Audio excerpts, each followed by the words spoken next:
Bismillahirrahmanirrahim. Assalamualaikum warahmatullahi wabarakatuh.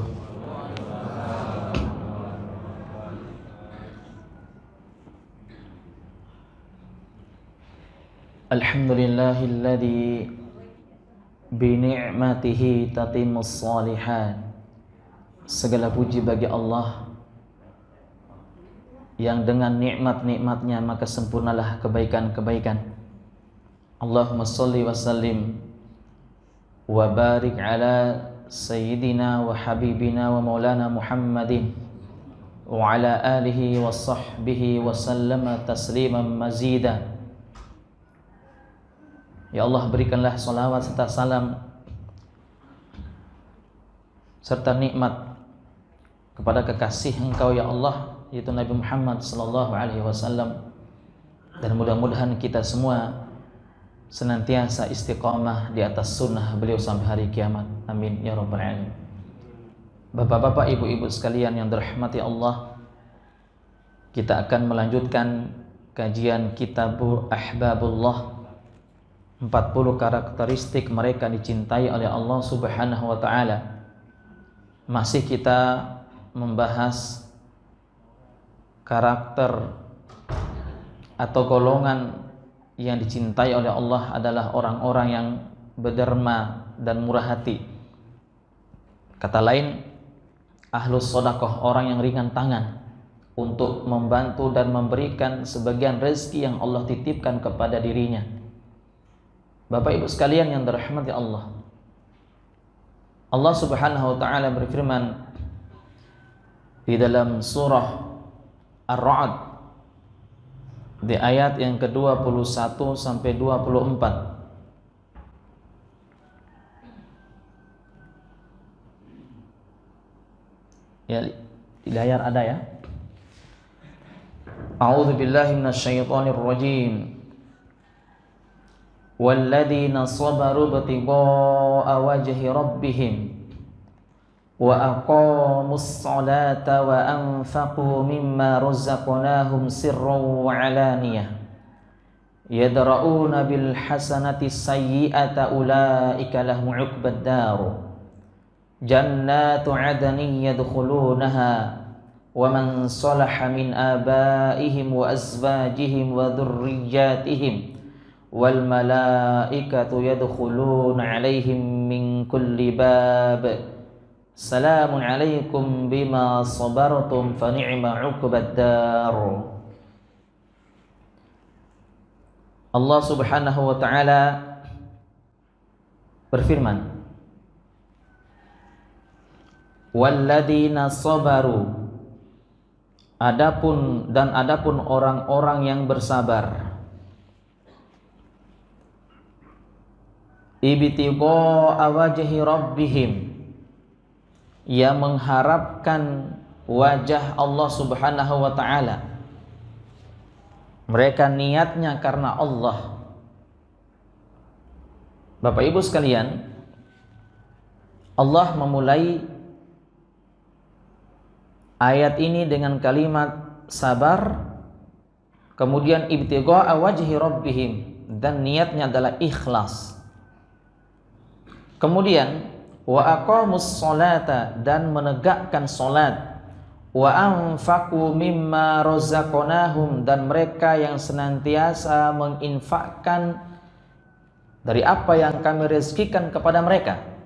Sirron, mereka berinfak dalam keadaan sembunyi-sembunyi, wa alaniyatan, atau terang-terangan, wa yadra'una bil hasanati sayyi'ata, wa yadra'un, itu mereka menolak, mereka membalas as-sayyi'ata, keburukan, bil hasanati, dengan kebaikan.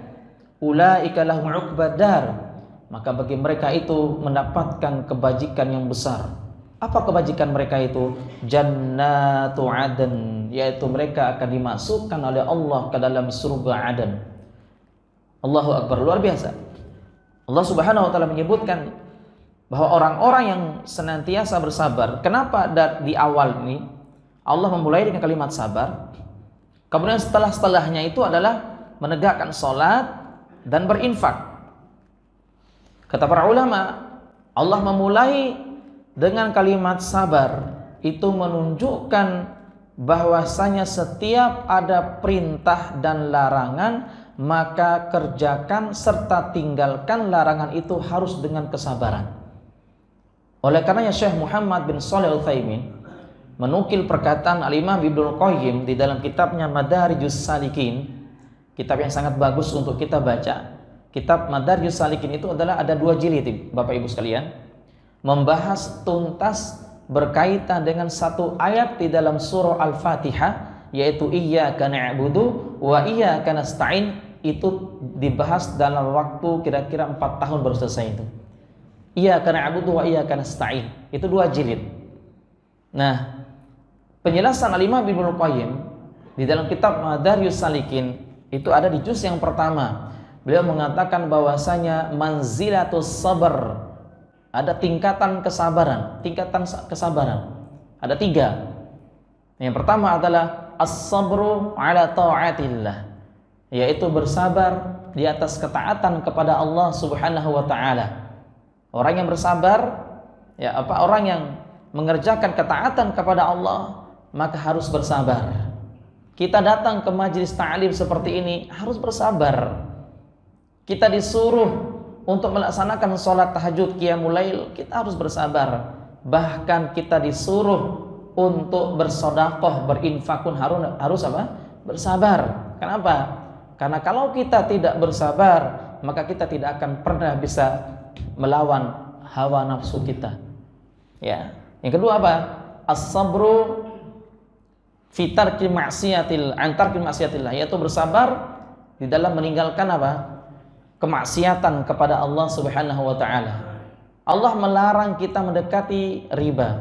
Allah melarang kita mendekati zina. Allah melarang kita melakukan kemaksiatan itu. Harus bersabar. Harus bersabar, Bapak Ibu sekalian. Kenapa? Karena ini juga kenapa kita dituntut untuk bersabar ketika meninggalkan maksiat? Karena kita saat itu sedang berjihad melawan hawa nafsu kita, Bapak Ibu sekalian. Melawan hawa nafsu kita. Makanya Nabi Shallallahu Alaihi Wasallam bersabda dalam hadis yang sahih, diriwayat Imam Muslim dalam sahihnya. Apa kata Rasulullah SAW? Kullun nasi yagdu faba'i'un nafsah. Seluruh manusia itu semuanya akan pergi menghadap Allah. Seluruh manusia akan pergi semua menuju Allah.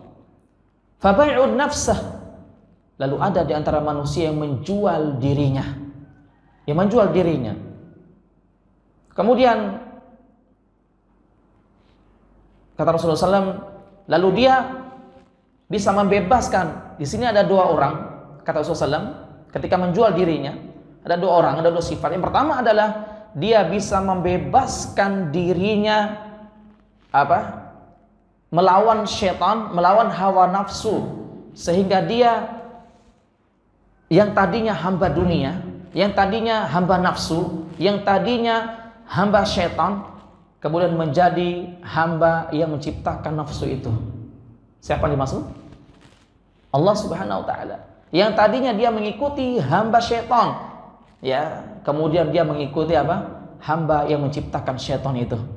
Dia bisa membebaskan dirinya dari pengaruh syaitan, dari pengaruh jiwa tadi, pengaruh hawa nafsu. Aumubikuha, kata Rasulullah. Atau ada orang yang tadi tidak bisa melawan hawa nafsunya, tidak bisa melawan jiwanya, sehingga dia celaka. Nauzubillah min dzalik. Maka kita, Bapak Ibu sekalian, di sini berusaha untuk terus bersabar, untuk berjihad menundukkan hawa nafsu kita, untuk meninggalkan larangan Allah Subhanahu wa taala. Yang ketiga apa? As-sabru ala aqdarillah, yaitu bersabar di dalam menjalankan takdir Allah, menjalani takdir Allah. Ya, bersabar dalam menjalani takdir Allah. Jadi ada 3. Yang pertama tadi apa? Sabar di dalam mengerjakan ketaatan kepada Allah. Yang kedua apa? Bersabar meninggalkan maksiat. Yang ketiga apa? Bersabar apa ketiga? Ya, bersabar dalam menerima takdir atau ujian dari Allah Subhanahu wa taala. Ada 3 ini, Bapak sekalian. Ada 3. Nah, salah satunya di sini adalah bersabar ketika melakukan ketaatan kepada Allah. Sekarang saya tanya, dari tiga ini, sabar yang manakah yang paling tinggi tingkatannya?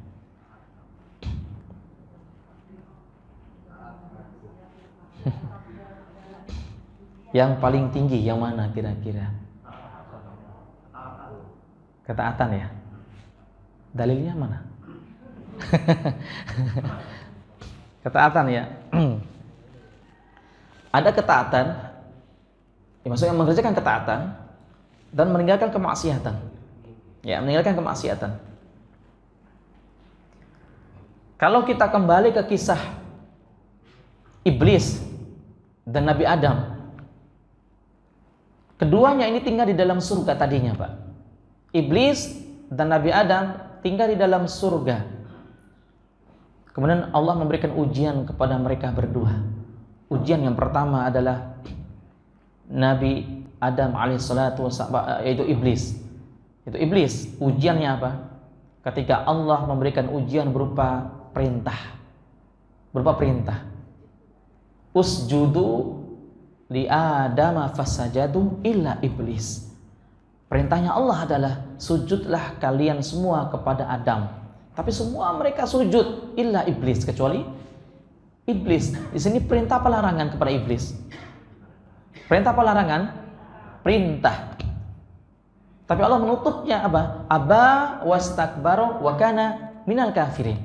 Iblis itu enggan dan sombong, termasuk hamba-hamba yang kafir.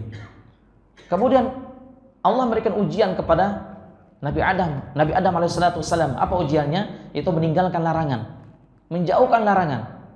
Ya, wa qulna ya Adam uskun anta wa zawjukal jannah wa kula minha ragadan haitsu syi'tuma wa la taqrabu hadhihi syajarah. Silakan kalian makan apa saja yang ada dalam surga ini, wahai Adam dan Hawa. Silakan, mau makan apa terserah kalian. Tapi satu saja, jangan sekali-sekali mendekati pohon ini. Ya. Larangan Allah, larangan. Kemudian Allah menutup larangan ini dengan kalimat apa? Wa kana fatakuna minadh dhalimin. Kalau kalian tetap mendekati larangan ini, tetap mengerjakan larangan ini, padahal aku melarang, fatakuna minadh dhalimin, maka pasti kalian termasuk orang-orang yang zalim. Kalau ayat yang sebelumnya Allah menutup ayatnya dengan kalimat apa? Kafir. Ayat yang kedua Allah menutup ayatnya dengan kalimat apa? Zalim. Mana yang paling besar tingkatannya, zalim atau kafir, Pak? Mana yang paling besar? Kafir. Orang yang kafir pasti zalim. Orang zalim belum tentu kafir. Betul tidak? Contoh, ini pintu masjid. Tapi ada orang yang masuk masjid bukan lewat pintunya, tapi lewat jendelanya. Zalim enggak? Zalim. Kafir enggak dia, Pak? Enggak. Dia masih muslim. Berarti orang yang zalim belum tentu kafir. Tapi orang yang kafir pasti zalim. Contoh, dia datang ke berhala-berhala, lalu dia sembah, lalu dia sujud ke situ. Zalim enggak itu kira-kira? Ya, zalim enggak kira-kira, Pak? Zalim. Kenapa? Karena dia menempatkan ibadah bukan pada tempatnya, tapi dia juga kafir. Seperti itu. Nah, dari sinilah bisa kita ambil kesimpulan, dari dua dosa ini mana yang besar? Dosa Iblis atau dosa Adam? Dosa Iblis. Apa dosa Iblis tadi? Meninggalkan perintah. Berarti kebalikannya, sabar di dalam mengerjakan perintah itu lebih besar pahalanya daripada sabar meninggalkan apa? Larangan Allah Subhanahu wa taala. Paham sampai sini Bapak Ibu sekalian ya? Baik. Kemudian kita lanjut lagi. Lihat di layar. Nah, Allah memulai dengan sabar, sini sabar. Jadi di dalam mengerjakan sesuatu, ya mengerjakan apa? Ibadah harus dikerjakan disertai dengan kesabaran. Dan itu tidak cukup Bapak sekalian. Betapa banyak orang yang beribadah kepada Allah, tapi dia dengan bersabar beribadah kepada Allah, tapi dia tidak ada yang kedua. Apa yang kedua? Ibtigha'a wajhi rabbihim, yaitu mereka mengharapkan wajah Allah. Maksudnya apa? ikhlas karena Allah Subhanahu wa taala. Ikhlas dalam apa itu? Nah, yang paling penting kalau Allah mensejajarkan ibadah di dalam satu ayat, itu menunjukkan ibadahnya luar biasa besar di sisi Allah Subhanahu wa taala. Apa di sini? Lihat, aqamus shalah. Yang pertama adalah menegakkan salat. Ini nomor pertama. Yang kedua adalah anfaqu, yaitu berinfak. Nah, salat dan berinfak ini harus disertai dengan sabar. Contoh Pak. Salat yang paling berat bagi orang-orang yang memiliki sifat kemunafikan itu salat apa dalam hadis Nabi, Pak? Nabi sallallahu alaihi wasallam bersabda, "Athqalu salatin 'alal munafikin salatul isya wa salatul fajri." Salat yang paling berat bagi orang-orang yang memiliki sifat kemunafikan itu adalah salat isya dan salat subuh. Paling berat, Pak. Tapi alhamdulillah, jemaah al-muttaqin, masya Allah, ini tanda-tanda orang-orang soleh semuanya, Pak. Sesuai dengan nama masjidnya adalah al-muttaqin. Allah luar biasa. Nggak kalah, ibu-ibu juga luar biasa, masya Allah. Luar biasa ini. Ya. Kalau yang dilihat itu sholat subuh, nggak usah lihat sholat maghrib. Kalau sholat maghrib, anak-anak banyak, ya kan? Anak remaja banyak. Kalau sholat subuh, aki-aki, gitu kan? Ya, sholat subuh. Nah, disitulah Allah ingin melihat Bapak Ibu sekalian. Makanya Bapak Ibu sekalian, nanti ibu-ibu yang masih punya anak gadis, masih ada nggak, Pak? Masih, alhamdulillah. Kalau mau mencari calon menantu, yang terbaik itu adalah lihat dia datang ke masjid sholat subuh berjamaah. Jam 4 ibu-ibu sudah standby di depan pintu. Ibu lihat siapa, ternyata cuma aki-aki, udah terima aki-aki. Berarti itu rezeki dari Allah itu. Kalau nggak ada anak-anak muda, kenapa? Karena ukuran seorang laki-laki sejati itu adalah ketika dia bisa sholat berjamaah di masjid sholat subuhnya, bukan sholat maghrib. Karena sholat maghrib siapapun bisa, ya. Tapi sholat subuh hanya orang-orang yang dirahmati Allah yang bisa berjamaah di masjid, Pak. Apalagi ditambah dengan sholat yang paling berat, masuk sholat sunnah. Bahkan Nabi SAW mengatakan, afdalu sholatil mar'i ba'dal maktubah qiyamul lail. Sholat yang paling besar pahalanya, sholat yang paling afdal setelah sholat wajib itu adalah qiyamul lail. Qiyamul lail itu jauh lebih sulit lagi daripada sholat subuh. Nah, antara sholat subuh dengan sholat qiyamul lail, Bapak Ibu sekalian, coba kita lihat di sini. Antara sholat subuh dengan qiyamul lail. Kalau sholat subuh, orang yang bisa sholat subuh berjamaah di masjid, belum tentu dia itu qiyamul lail. Dan orang yang sudah qiyamul lail, pasti insya Allah dia bisa sholat subuh. Kecuali yang ketiduran ya. Setelah qiyamul lail, dia bermunajat kepada Allah, dia berdoa, dia menangis, ketiduran, bangun jam 7. Nah, kecuali itu. Ya. Tapi saya yakin, saya berhusnuzon kepada Allah bahwa jamaah al-muttaqin semuanya rajin qiyamul lail. Ya, tahu qiyamul lail?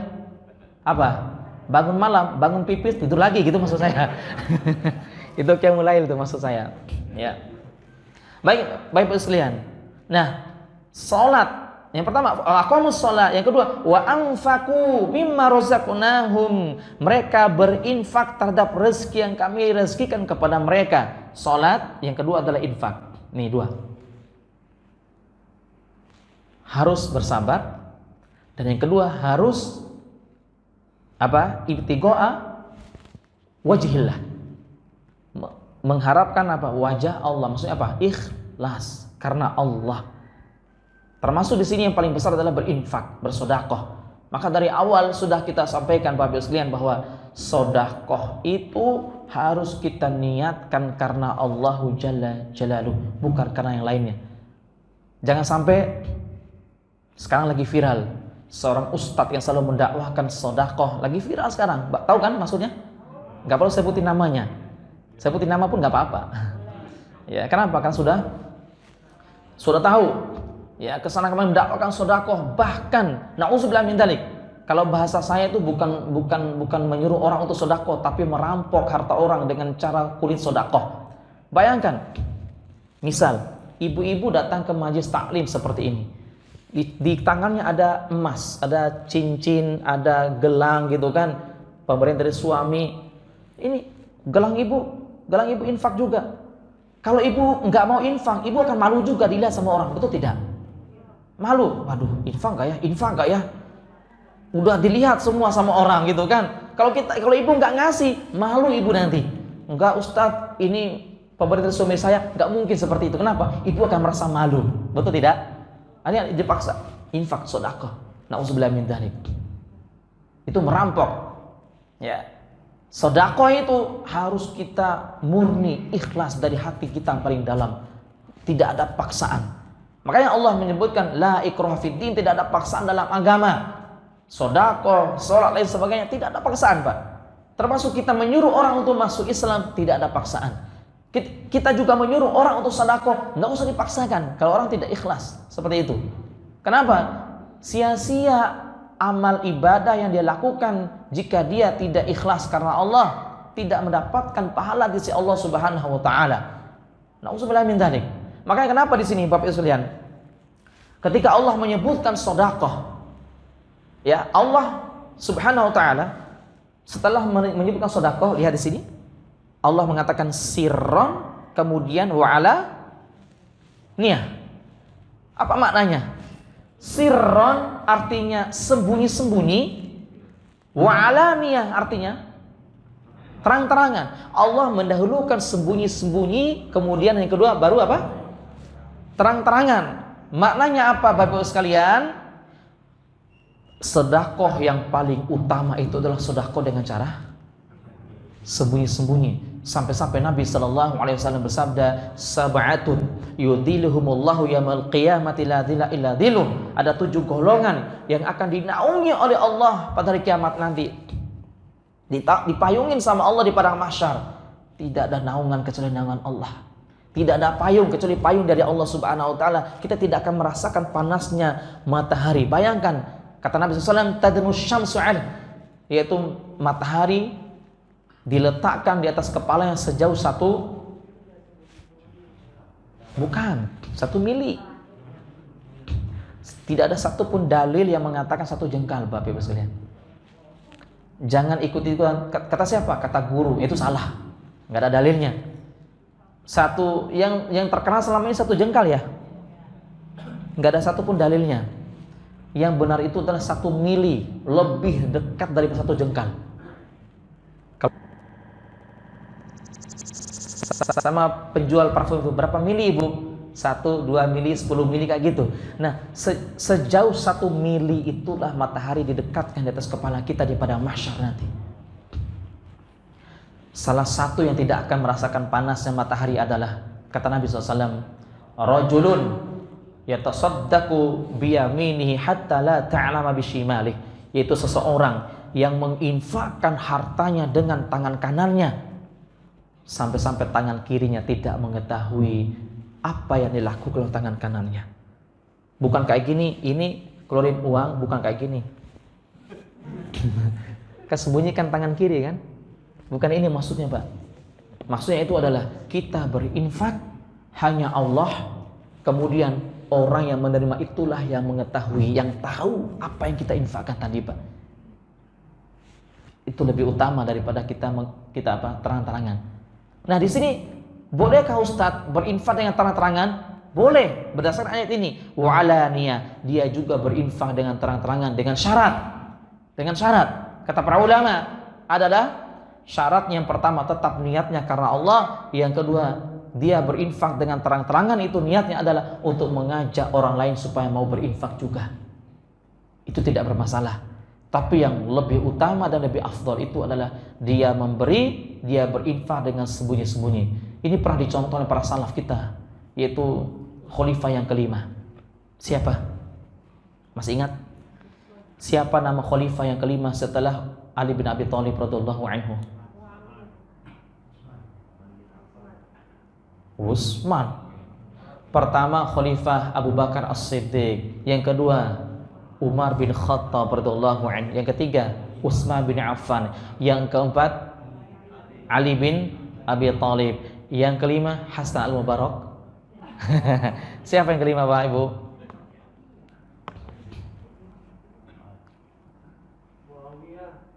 Iya, siapa yang jawab tadi? Iya, Masya Allah, salah.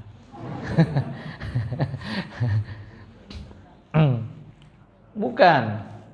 Ya, khalifah yang kelima itu adalah, nanti baca sendiri ya sejarah, yaitu Umar bin Abdul Aziz. Pernah dengar kan? Khalifah Umar bin Abdul Aziz. Ini seorang khalifah yang luar biasa takutnya kepada Allah Subhanahu wa taala. Khalifah yang luar biasa memperhatikan kondisi rakyatnya. Dia tidak akan makan bersama istrinya sampai rakyatnya kenyang. Ada nggak orang seperti itu, Pak? Dia tidak akan makan sampai rakyatnya kenyang duluan. Bahkan dia telah bersumpah, demi Allah, saya merasa berdosa besar. Saya merasa berdosa jika seandainya di ufuk timur sana, ya, di bawah wilayah kekuasaanku, ada seekor unta yang tergelincir kakinya lalu jatuh gara-gara ada lubang di situ, dan saya merasa berdosa dan dituntut di hadapan Allah Subhanahu wa taala. Coba, sangat memperhatikan hewan, apalagi sama manusia. Allahu Akbar. Kita berdoa semoga ada pemimpin seperti itu nanti di akhir zaman. Pasti ada, nggak apalagi kayak insya Allah. Siapa? Imam Mahdi.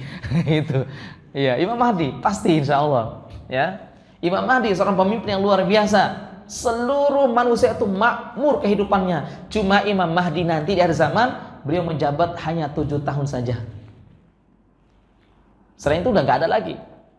Subhanallah. Tuh Umar bin Abdul Aziz memberikan contoh yang terbaik untuk kita hari ini. Bagaimana beliau memberikan contoh, Bapak Ibu sekalian? Beliau itu sebelum berangkat ke masjid untuk sholat subuh, beliau memikul gandum. Ya, gandum.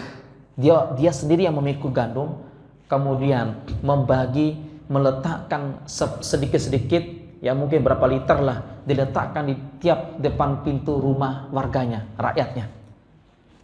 Dia infak sebelum subuh.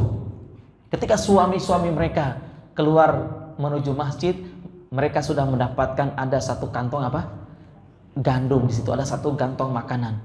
Dan satu pun rakyat di situ tidak ada yang tahu bahwa yang berinfak itu adalah khalifah mereka. Termasuk istri beliau tidak tahu. Istrinya sendiri tidak tahu. Dan itu berlaku tiap hari, tiap subuh. Allahu Akbar, tiap subuh. Karena beliau mengamalkan hadis Nabi sallallahu alaihi wasallam, bahwa Rasulullah bersabda, di atas kepala kita itu ada 2 malaikat. Ada 2 malaikat.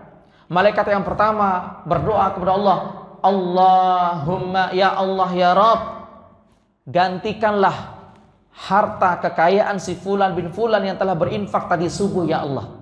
Satu malaikat lagi yang berdoa, ya Allah, hancurkanlah harta, hilangkanlah keberkahan harta si fulan itu yang tidak mau berinfak tadi subuh ya Allah. Allahu Akbar. Infak subuh. Tuh kotak masjid itu ada itu, Pak. Berangkat ke masjid, nggak usah banyak-banyak. 5.000, tapi rutin, Pak. Ya. Kemudian Bapak Ibu sekalian dirahmati Allah Subhanahu wa taala. Lalu bagaimana atau siapakah yang mengetahui, ya, bagaimana cara mereka mengetahui bahwa yang berinfak itu adalah Umar bin Abdul Aziz? Mereka mengetahui setelah Umar bin Abdul Aziz meninggal dunia. Siapa yang kasih tahu? Yang pertama itu adalah seorang yang memandikan jenazah beliau. Ketika seorang memandikan jenazah itu, jenazah Umar bin Abdul Aziz, dia melihat ada bekas warna hitam di pundaknya. Ini menunjukkan bekas apa? Mikul yang berat-berat. Dan tiap hari 1 karung gitu. Kemudian yang kedua, penduduknya, warganya itu Setelah meninggal Umar bin Abdul Aziz, tidak pernah mendapatkan lagi satu kantong gandum di depan rumahnya. Sehingga semua masyarakat berkesimpulan bahwa yang memberikan ini adalah siapa? Umar bin Abdul Aziz. Allahu Akbar. Tidak satu pun manusia yang tahu, Pak, bagaimana beliau berinfak dengan sembunyi-sembunyi. Nah, inilah yang patut kita contohi, bahwa misalnya setiap kali kita beribadah, ibadah apapun itu, termasuk apa? Ibadah sedekah, maka sembunyi-sembunyilah bersedekah. Tulis baik-baik kalimat dari saya, Bapak Ibu sekalian. Sembunyikanlah ibadahmu sebagaimana engkau menyembunyikan dosa-dosamu. Paham nggak, Pak? Sembunyikanlah ibadahmu sebagaimana engkau menyembunyikan apa? Dosa dan aibmu. Kalau kita punya aib, kita punya cacat, kita punya dosa, kita semaksimal mungkin untuk menyembunyikan dosa kita. Kita tidak mau kalau dosa itu tersebar di mana-mana. Betul tidak, Pak? Tidak akan mau. Sembunyikanlah. Seperti itulah kita menyembunyikan amal ketaatan kita. Kita tidak mau kalau ketaatan kita ditahu sama orang lain. Kita tidak mau kalau amalan soleh kita, termasuk sedekah kita, itu ditahu sama orang lain. Cukuplah Allah Subhanahu wa ta'ala yang tahu, kemudian yang menerima sedekah itu yang tahu. Masya Allah. Beberapa minggu lalu ada ibu-ibu jamaah pengajian kita. Saya menyebarkan pamflet, kita mau mengadakan perpustakaan di rumah Quran kita di Cimanggis,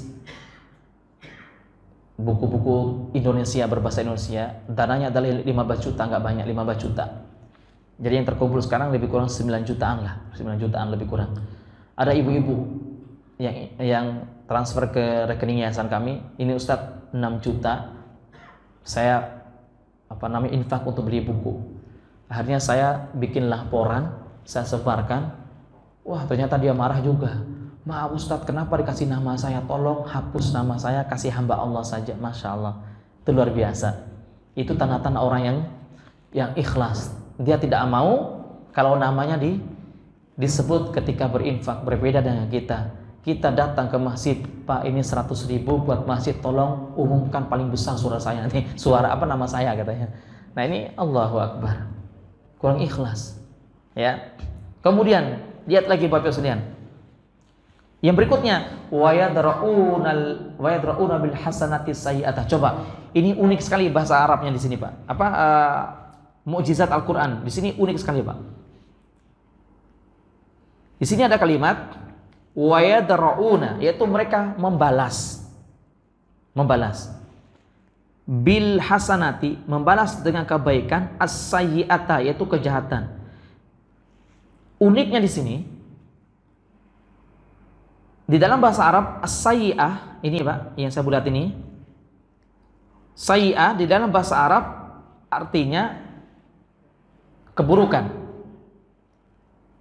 Kedudukan sebagai susunan kalimat ini adalah sebagai objek. Apa objek itu apa? Sasaran ya? Benar sih? Ya, sasaran. Dalam bahasa Arab namanya maf'ulun bih. Maf'ulun bih. Tapi uniknya di sini Allah membelakangkan maf'ulun bihnya. Dibelakangkan. Ya, dibelakangkan. Coba kita lihat. Wa yadra'una bil hasanati, mereka membalas dengan kebaikan. Apa? As-sayyi'ah, itu keburukan. Jadi didahulukan kebaikan dulu baru keburukan. Seharusnya susunan kalimatnya itu adalah wa yadra'una sayyi'ata bil hasanati. Gitu kan? Mereka membalas keburukan dengan kebaikan. Masya Allah, ini menunjukkan bahwasanya sejahat apapun manusia, seburuk apapun kelakuan manusia kepada kita, maka balaslah keburukan mereka dengan kebaikan yang lebih baik lagi, Pak. Jangan dibalas dengan apa? Keburukan.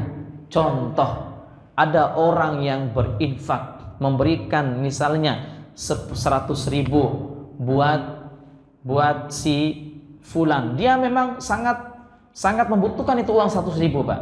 Lalu kita melihat itu 100.000 yang dia infakkan, gitu kan? Nah besoknya kalau kita ada rezeki, maka kita kasih bantu dia mungkin 1 juta, seperti itu. Masya Allah, kita balas, ya.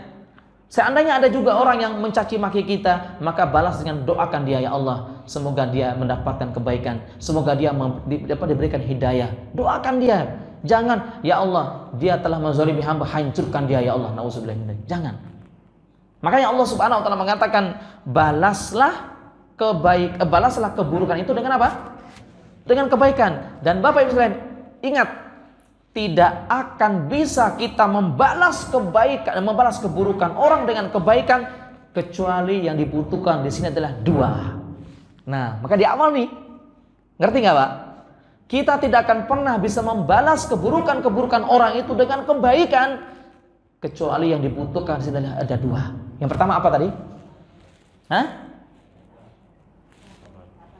Walladzina sabaru, yaitu bersabar. Yang kedua apa? Ikhlas. Sabar dan ikhlas. Sabar dan ikhlas. Saya ulang lagi, kita tidak akan pernah bisa membalas keburukan seseorang. Maksudnya kita membalas keburukan dengan kebaikan. Dicaci maki, senyum. Ya. Digibahin sama orang, alhamdulillah, ikhlas. Dilemparin sama orang ketika ibu berangkat ke masjid, sok alim, nggak usah dibalas, cuma sampaikan aja, daripada lu sok kafir, gitu aja. Nggak, maksudnya nggak usah dibalas, biarkan saja. Sebagaimana Nabi Shallallahu Alaihi Wasallam, Bapak Ibu sekalian, itu luar biasa. Kasih sayangnya Nabi kepada umatnya luar biasa. Nabi Shallallahu Alaihi Wasallam, beliau tidak akan pernah mau masuk ke dalam surga sampai beliau menunggu umatnya masuk duluan. Luar biasa. Nabi SAW, beliau tidak akan mau meninggal dunia sampai ketika sakaratul maut. Yang beliau sebutkan itu adalah apa? Ummati, umatku ya Allah. Bagaimana kondisi umatku nanti ya Allah? Bagaimana kondisi umatku nanti ya Allah? Padahal beliau sedang sakaratul maut, tapi beliau Masya Allah masih memikirkan kita, Bapak Ibu sekalian. Pertanyaannya adalah, pernahkah kita memikirkan bagaimana perjuangan Nabi Sallallahu Alaihi Wasallam? Pernahkah kita memikirkan bagaimana Nabi Sallallahu Alaihi Wasallam memperjuangkan sholat ini, memperjuangkan ibadah-ibadah ini, memperjuangkan tauhid, memperjuangkan agama di permukaan bumi ini? Pernahkah kita memikirkan bagaimana jasa-jasa beliau? Tapi Nabi Sallallahu Alaihi Wasallam selalu memikirkan kita. Ketika beliau sedang berbaring di atas pangkuan ibunda Aisyah radhiyallahu anha, Nabi Sallallahu Alaihi Wasallam berkata, ummati, bagaimana kondisi umatku? Apakah sudah sholat? Bagaimana kondisi umatku? Apakah sudah sholat? Coba kisahkan sedikit, Pak. Ini mimbar, contoh mihrab, tempat imamnya. Di samping sini rumah ibunda Aisyah radhiyallahu anha. Ya, kalau Bapak di Masjid Nabawi, di sini itu adalah mimbarnya Nabi. Geser ke kiri itu adalah raudhah. Raudhah karpetnya warna hijau kayak gini. Ya. Ini warna apa ini? Hijau bukan ini? Ya. Geser lagi itu adalah rumah ibunda Aisyah. Di dalam rumah ibunda Aisyah itulah 3 orang yang manusia yang mulia dikuburkan. Pertama kuburan Rasulullah SAW, geser lagi ke sana kuburan Abu Bakar As-Siddiq, ke sana lagi kuburan siapa? Umar bin Khattab. 3 kuburan yang mulia, Masya Allah. Kemudian ketika Rasulullah SAW sedang sakit yang mengantarkan beliau bertemu dengan sang kekasihnya itu Allah Subhanahu Wa Taala. Ada kisah yang luar biasa dikisahkan oleh para sahabat. Ketika Rasulullah SAW dipangku oleh ibunda Aisyah, saat itu ada ibunda Fatimah, ada sahabat Ali bin Abi Thalib dan ahlul baitnya Rasulullah SAW. Kemudian saat itu Bapak Ibu sekalian, termasuk ada Hasan dan Husain. Rasulullah dipangku oleh ibunda Aisyah. Kemudian Rasulullah bangun, ingin apa? Mengimami para sahabat yang terakhir kalinya. Rasulullah bertanya, apakah para sahabat itu sudah sholat? Lama ya Rasulullah, hum yantadirunak. Belum ya Rasulullah, mereka sedang menunggu engkau jadi imam. Lalu Rasulullah memerintahkan ibunda Aisyah untuk mengambil air. Beliau mau berwudu, Ya, ketika Rasulullah mau bangkit, jatuh, pingsan lagi. Kemudian setelah itu Rasulullah siuman, sadar. Rasulullah bertanya lagi, bagaimana sholat sahabatku? Apakah mereka, umatku, apakah sudah sholat? Lama ya Rasulullah. Belum ya Rasulullah. Hum yantazirunak. Mereka menunggu engkau ya Rasulullah. Kemudian Rasulullah mau bangkit untuk jadi imam, nggak kuat, pingsan lagi.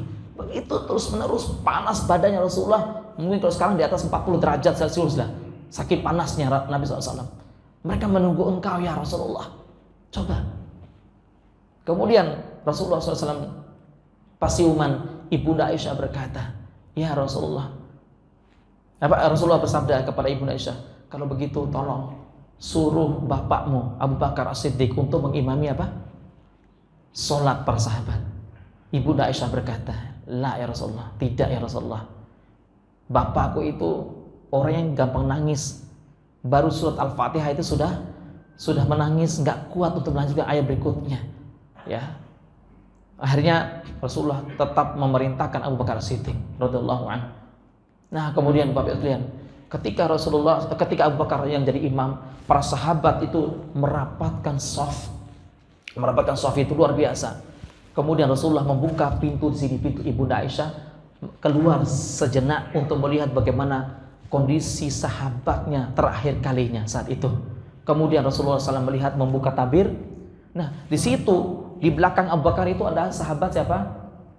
Ibnu Abbas dan sahabat-sahabat senior yang lainnya. Otomatis mereka ketika sholat melihat wajahnya Nabi.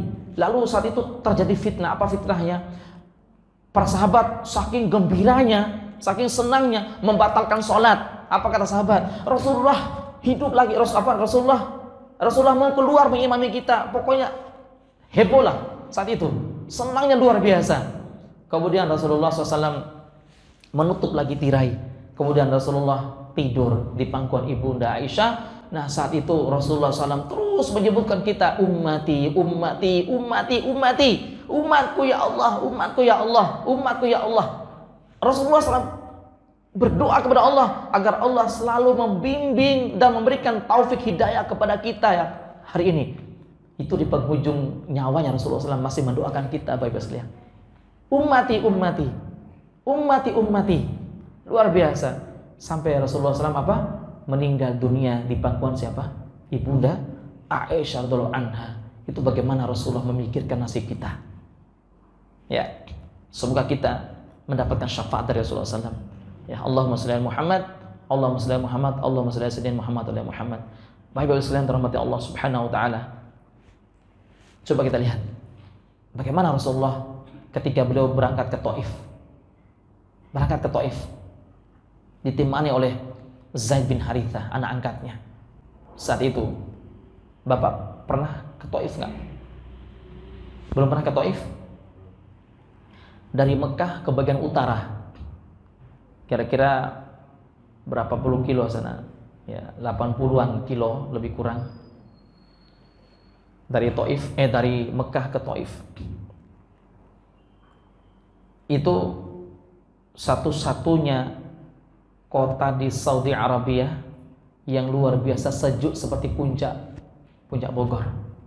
Kalau Bapak Ibu melihat buah-buahan yang di pinggir jalan, buah apel, buah apa macam itu di pinggir jalan, itu bukan asli di Mekah Madinah, itu bukan. Mana ada buah-buahan di Mekah Madinah, kan nggak bisa tumbuh. Ini kan bebatu-batuan semua. Itu datanya dari mana? Dari Taif. Dari Taif. Itu berkat doa Nabi SAW dulu. Semoga Allah ya mungkin mereka melempari saya. Kan gini Pak, ketika mereka berangkat ke Taif, ya Rasulullah SAW dan Zaid bin Harithah ke Taif, Rasulullah dilempari sama penduduk Taif itu dengan batu. Mulai dari anak-anak sampai orang tua dilempari kaki Rasulullah SAW sampai berdarah. Kepalanya pun berdarah. Itu cuma membuat malaikat Jibril itu marah kepada penduduk Taif itu. Nggak sopan lain sebagainya. Seperti itu.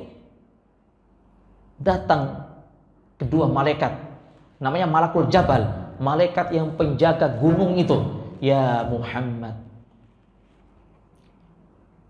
kalau kamu mau, saya akan meminta izin, saya akan berdoa kepada Allah agar Allah mengizinkan kami mengangkat gunung-gunung Taif ini lalu ditimpakan kepada penduduk Taif biar mereka mati semua karena mereka menyakiti kamu ya Muhammad. Apa kata Rasulullah? La fa innahum la ya'lamuna anni Rasulullah. Jangan wahai malaikat Allah. Mereka itu tidak tahu bahwa saya ini adalah utusan Allah. Makanya mereka melempariku, makanya mereka menyakitiku karena mereka tidak tahu bahwasanya aku adalah Rasulullah SAW, utusan Allah Subhanahu wa taala. Dan aku berdoa kepada Allah, semoga kelak keturunan mereka nanti keluar dari tulang sulbi mereka ada keturunan yang soleh yang mentauhidkan Allah Subhanahu wa taala, dan Allah memberkahi tanah mereka itu. Doa Nabi SAW dikabulkan sama Allah Subhanahu wa taala, keturunan mereka semuanya soleh tak mentauhidkan Allah. Sampai hari ini pun tanah di Taif itu luar biasa subur berkat kesabaran Nabi SAW. Pertanyaannya adalah, bisakah kita seperti itu Bapak Ibu sekalian? Sabar dan ikhlas.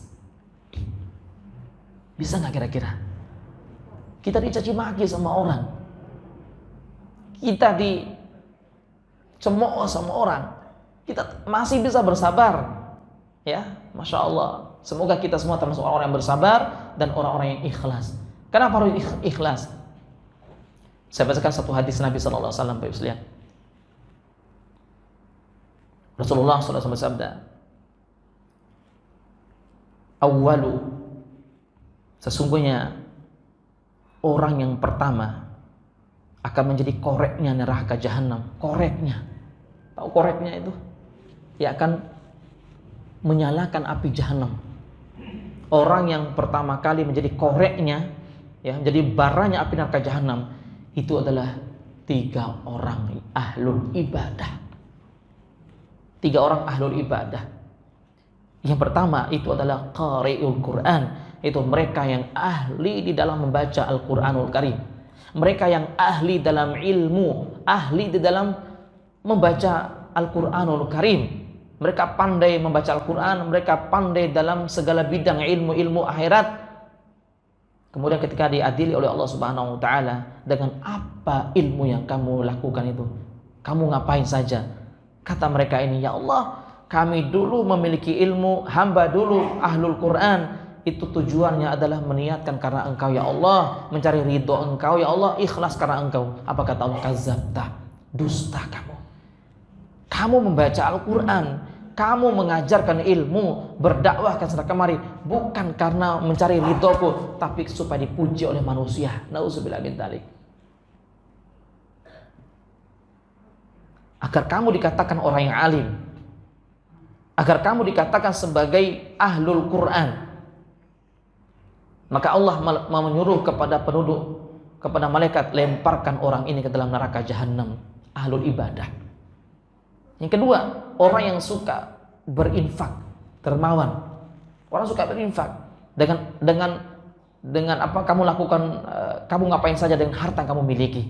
Maka mereka menjawab, ya Allah, hamba punya harta dulu di dunia, hamba senantiasa berinfak mencari wajahmu ya Allah, mencari ridhomu ya Allah. Apa kata Allah? Qad kadzabta, dusta kamu.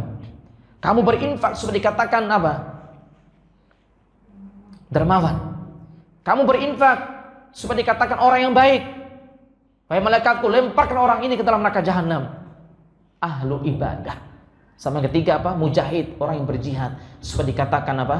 Panglima perang, supaya dikatakan pandai dalam bergulat. Semua mereka ahlu ibadah dilemparkan oleh Allah ke dalam neraka jahanam, jadi koreknya jahanam itu. Nauzubillah min dzalik. Itu sebelum kemaksiatan yang lainnya. Pezina, peminum khamar, pelaku-pelaku dosa yang lainnya, itu nanti belakangan. Duluan mereka yang ahli ibadah ini, Bapak sekalian. Maka sekali lagi, 2 ini harus kita tanam ke dalam hati kita, yaitu sabar dalam segala hal. Ya, yang kedua itu adalah apa? Ikhlas, mengharapkan wajah Allah Subhanahu wa taala. Kenapa Bapak sekalian? Coba kita lihat sedikit. Ini sebagai renungan buat kita sebelum masuk ke ayat yang 23 dan 24. Yaitu surah Hud. Lihat di layar surat Hud. A'udzubillahi minasyaitonirrajim, di ayat yang ke-15 dan 16. Sampaikan ayat ini kepada saudara-saudara kita yang sedekah, yang infak mengharapkan balasan dunia. Lihat ayat ini. Termasuk seorang ustadz yang selalu mengajarkan sedekah supaya dibalas di dunia. Sampai-sampai beliau menulis buku Kaya dengan sedekah. Pernah baca? Kaya dengan sedekah. Nauzubillah min dzalik. Saya baca isinya itu adalah semua mengarahkan kepada dunia semua. Jadi berinfak itu supaya kaya raya. Nah, kita lihat ayatnya. A'udzu billahi minasy syaithanir rajim. Man kana yuridul hayatad dunya wa zinataha nuwaffi ilaihim a'malahum fiha wa hum fiha la yubkhasun. Ulaika alladhina laysa lahum fil akhirati illan nar wa habita ma sana'u fiha wa batilum ma kanu ya'malun. Man kana yuridul hayatad dunya, barang siapa yang beribadah, yang sedekah, yang infak, yang ibadah-ibadah lainnya, mengharapkan balasan dunia, wazinataha, dan kemewahan dunia, dia bersedekah supaya kaya raya, nuwaffi ilaihim a'malahum, maka pasti kami akan memberikan kekayaan kepada mereka. Kalau mereka itu bersedekah supaya kaya raya, Allah pasti akan memberikan kekayaan kepada mereka, dibalas oleh Allah di dunia. Wahum fiha la yubkhasun, di dunia tidak akan dirugikan sedikit pun, tidak akan dikurangin hartanya, semakin kaya raya dia sesuai dengan niat dia tadi. Ayat ke-16. Tapi ingat, ulaikal ladina laisa lahum fil akhirati illan nar, mereka itu tidak mendapatkan apa-apa di akhirat kecuali neraka jahanam. Wa habita ma sana'u fiha wa batilu ma kanu ya'malun, dan hilang serta lenyaplah seluruh amalan mereka di dunia itu karena niat mereka yang salah. Cukup satu ayat, dua ayat ini sebagai renungan buat kita di dalam berinfak, di dalam bersedekah. Jangan pernah kita niatkan supaya kita kaya raya. Para sahabat dulu, para tabi'in dulu, Bapak sekalian, mereka ketika berinfak, mereka cepat datang ke masjid, sholat mutlak 2 rakaat, sholat hajat dan sebagainya 2 rakaat, lalu mereka berdoa kepada Allah, ya Allah, jangan engkau membalas di dunia ya Allah. Mereka berdoa seperti itu, dan mereka itu sangat khawatir setelah mereka berinfak lalu Allah membalas mereka di dunia dengan infak mereka itu. Mereka takut itu, Pak, takut mereka. Kenapa? Karena khawatir di akhirat mereka merugi. Padahal secara Islam, secara syariat, kalau kita niatnya karena Allah di dalam berinfak, niat ingin mencari wajah Allah, dan niat kita supaya mendapatkan surga, lalu dibalas di dunia, itu adalah bonus, dan itu hukumnya boleh. Diibaratkan kayak gini, Pak. Nih, Pak. Ini ada sapi dan tali. Sapi dan tali, Pak.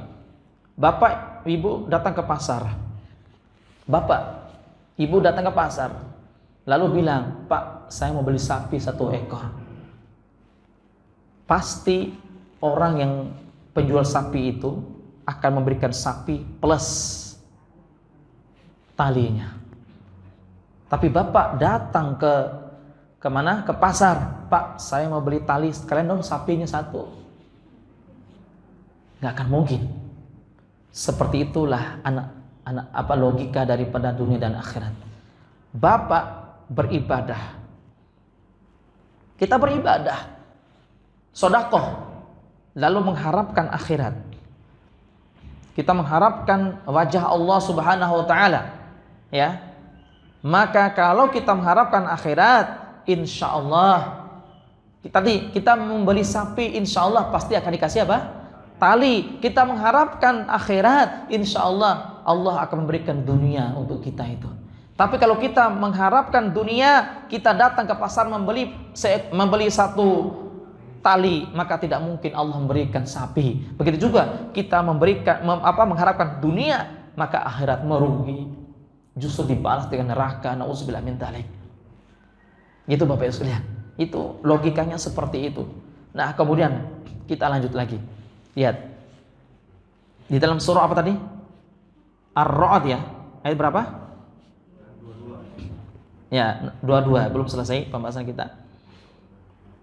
Udah bunyi ya, Pak? Hah? Ya udah. Kita lanjut ya, Pak ya. Mudah-mudahan selesai kajian kita ini, hati kita ini bersih semua ya, Pak, insyaallah. Karena memang tujuan kita kajian itu kan untuk membersihkan hati, Pak. Kita lihat. Yang pertama apa? Salat ya. Kita ulangi lagi sedikit. Salat. Yang kedua apa? Infak. Yang ketiga adalah nih, akhlak di sini, Pak. Akhlak maksudnya apa? Membalas keburukan dengan kebaikan. Jika kita konsisten melakukan 3 hal ini dengan syarat 2. Syarat ada 2. Pertama adalah sabar, yang kedua adalah apa? Ikhlas. Sabar dan ikhlas. Kalau kita melakukan seperti itu, Pak, salat, infak, berakhlak, salat, infak, berakhlak. Allahu Akbar. Salat itu hubungan kita dengan Allah. Infak itu hubungan kita dengan manusia. Berakhlak, membalas keburukan orang lain dengan kebaikan, itu apa? Hubungan kita dengan manusia juga. Kita konsisten itu. Ayat yang ke-23, jannatu adnin yadkhulunaha, maka bagi mereka itu yang melakukan 3 perkara akan memasuki surga Aden. Surga Aden itu di bawahnya surga Firdaus. Allahu Akbar. Bapak mau surga yang mana? Kata bapak, yang penting surga. Mau mana-mana terserah gitu kan. Gak apa-apa. Intinya masuk surga. Yang paling rendah pun gak apa-apa. Yang penting jangan dicelupkan ke dalam neraka. Ya. Sekali-sekali kayak gini, Pak. Renungan nih buat kita. Sebagaimana contoh para salaf terdahulu. Para salaf dulu tuh kayak gini, Pak. Datang ke dapur, istri mereka sedang masak, datang ke dapur, lalu dia duduk di depan tungku, ada api yang menyala itu, lalu dia merenungi, memandang itu tungku, Pak. Istrinya bertanya, wahai suamiku, kenapa engkau memandang itu tungku, memandang api itu? Wahai istriku, itu yang saya takutkan nanti. Bagaimana jika kepala saya dicelupkan oleh Allah ke dalam neraka jahanam? Saya gak kuat. Coba sering-sering datang seperti itu, datang ke dapur. Cuma sekarang beda. Dulu itu ada tungku, tapi sehingga kelihatan bara apinya. Kalau sekarang tuh pakai kompor gas, nggak seru. Apalagi sekarang kompornya pakai listrik gitu kan. Ya Allah, nggak seru banget itu. Caranya bagaimana? Ya udah, Bapak bikin tungku di samping sebagai renungan tiap hari. Ya, lihat bara api itu. Ya minimal inilah contoh. Maaf Pak ya, saya tidak menyinggung yang suka merokok. Saya tidak menyinggung. Ya. Ya, enggak. Astagfirullah. Ya, saya tidak menyinggung. Misalnya ada yang megang rokok ini. Pak, coba pegang, Pak. Pegang rokok. Pak, kuat enggak sentuh ininya apa namanya? Apinya itu enggak usah 1 detik lah, 1 menit. Kebalik ya. Enggak usah 1 menit, 1 detik lah. Kuat enggak? Enggak kuat. Bagaimana dengan neraka jahanam panasnya 70 kali lipat panasnya bara api di dunia itu. Nauzubillah min dzalik. Azab yang paling ringan itu adalah ketika bara api dari jahanam diletakkan di bawah kaki kita. Cukuplah otak kita mendidih, itu paling ringan Pak azabnya. Nauzubillah min dzalik. Nah, kita lihat di sini orang yang melakukan 3 tadi Pak. Jannatu adnin yadkhulunaha, mereka akan dimasukkan oleh Allah ke dalam surga Adan. Kemudian bukan hanya diri mereka Pak, wa man sholaha min abaihim, dan termasuk bapak-bapak mereka yang baik karena mendidik anaknya yang baik tadi, luar biasa, ikut masuk surga bersama anak-anaknya. Luar biasa. Ternyata disinilah ayat tentang syafaat. Anak yang soleh, anak yang luar biasa. Kita ini Pak, kita pasti punya orang tua yang sudah meninggal dunia. Termasuk bapak saya sudah meninggal dunia. Semoga Allah merahmati beliau. Orang tua kita sudah meninggal dunia, dengan kebaikan yang kita lakukan tadi, sholat, infak, berakhlak yang baik, seandainya kita dimasukkan oleh Allah ke dalam surga, lalu orang tua kita yang tadinya dimasukkan ke dalam api neraka, kakinya sudah mau menyentuh api neraka, lalu nggak jadi, ditarik lagi oleh Allah, kemudian dia dimasukkan ke dalam surga bersama anak-anak kita yang soleh-solehah tadi, Pak. Luar biasa. Itu membuat orang tuanya bingung. Ya Allah, perasaan kami banyak dosa dulu ya Allah, tidak kenal masjid, tidak kenal Al-Quran, kenapa engkau masukkan kami dalam surga? Apa kata Allah? Karena anakmu ahlul jannah, kamu juga masuk bersama mereka. Allahu Akbar. Bapak, dan bukan hanya itu Pak, wa azwajihim, kita bisa masuk bareng bersama istri-istri. Nah ingat, istri wa dzurriyyatihim, dan apa Pak? Keturunan anak-anak kita. Kemudian apa? Wal malaikatu yadkhuluna alaihim min kulli bab. Kemudian ada malaikat-malaikat di situ yang di dalam surga, penjaga pintu-pintu surga, lalu berkata kepada kita ketika memasuki surga, apa kata malaikat? Salamun alaikum, keselamatan, kesejahteraan atas kalian wahai penduduk surga, bima sobartum. Nah, disinilah perlu kita catat baik-baik. Ada kalimat apa? Bima sobartum. Ternyata manusia yang paling banyak dimasukkan oleh Allah ke dalam surga itu karena apa? Sabar. Kalau yang sabar itu biasanya apa? Orang miskin apa orang kaya?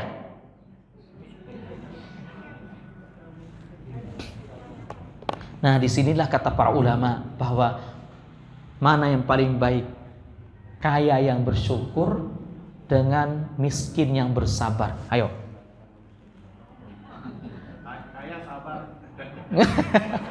Nggak mungkin kaya sabar. Pertanyaan, kaya bersyukur dan miskin bersabar, mana yang baik Pak? Nggak usah pertanyaan seperti itu. Tanya ulang, saya tanya ulang. Ini diralat ya. Anggap aja bukan pertanyaan. Ini pertanyaan saya. Bapak mau kaya atau mau miskin? Itu aja. Ayo, itu pertanyaan gampang itu. Mau kaya atau mau miskin? Mau kaya. Ya udah. Realitanya miskin, Ustaz. Realitanya miskin.